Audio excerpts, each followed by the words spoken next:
أرسلنا نوحا إلى قومه أن أنذر قومك من قبل أن يأتيهم عذاب أليم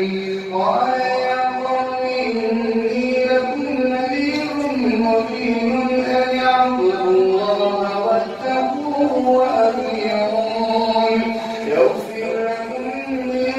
ذنوبكم ويؤخركم إلى أجل مسمى إن أجل الله إذا جاء يؤخر لو كنتم تعلمون قال رب إني دعوت قومي ليلا ونهارا فلم يزدهم دعائي إلا فرارا وإني كلما دعوتهم لتغفر لهم جعلوا أصابعهم في آذانهم واستغشوا ثيابهم وأصروا واستكبروا استكبارا ثم إني دعوتهم جهارا ثم إني أعلنت لهم وأسررت لهم إسرارا فقلت استغفروا ربكم إنه كان غفارا يرسل السماء عليكم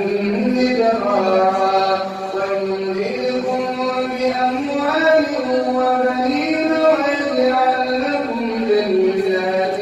ويجعل لكم أنهارا ما لكم لا ترجون لله وقارا وقد خلقكم أطوارا ألم تروا كيف خلق الله سبع سماوات طباقا وجعل القمر فيهن نورا وجعل الشمس سراجا والله أنبتكم من الأرض نباتا ثم يعيدكم فيها ويخرجكم إخراجا والله جعل لكم الأرض بساطا لتسلكوا منها سبلا فجاجا قال رب إنهم عصوني واتبعوا من لم يزده ماله وولده إلا خسارا ومكروا مكرا كبارا وقالوا لا تذرن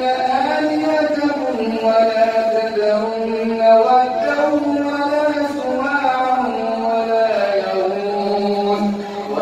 يغوث ويعوق ونسرا وقد أضلوا كثيرا ولا تزد الظالمين إلا ضلالا مما خطيئاتهم أغرقوا فأدخلوا نارا فلم يجدوا لهم من دون الله أنصارا وقال رب لا تذر على الأرض من الكافرين ديارا إنك إن تذرهم يضلوا عبادك ولا يلدوا إلا فاجرا كفارا رب اغفر لي ولوالدي ولمن دخل بيتي